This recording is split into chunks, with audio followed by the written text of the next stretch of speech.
For the record, I would never throw a tuning fork. I once had a prof try and pull it off once in university. It was a bit of a disaster, and it always makes me giggle to think about it. So often the idea of me throwing a tuning fork will show up in our questions. Hopefully some of this is coming a bit routine now.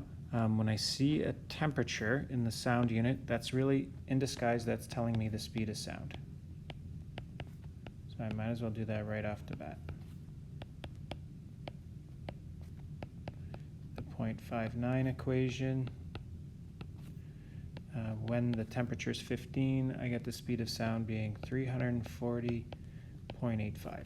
That's lots of decimals, but we'll carry it through.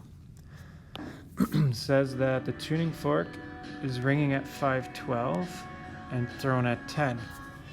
Somebody in the school here just put on a bunch of music, but I'm going to try and grind this out because it's a pretty good song. Hopefully you can still hear me.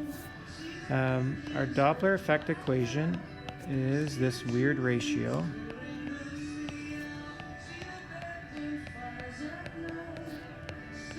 Little U2 rocking in the school here today.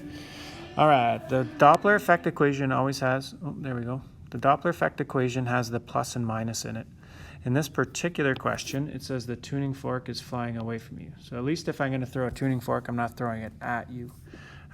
In the case where the distance between you and the source of the waves is increasing, if you're getting farther away from it or it's getting farther away from you, getting bigger is associated with addition. So we're going to use the plus sign in our equation. Mathematically or conceptually, when we're done this, I'm expecting an answer to be smaller than 512. Hopefully the plus sign gets me there, but obviously we'll do the math to figure it out. The original frequency was 512. That's on the numerator with the speed of sound, the 340.85.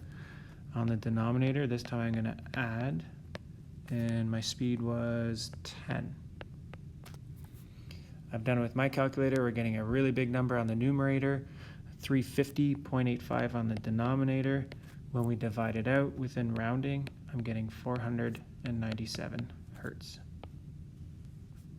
Lower as expected.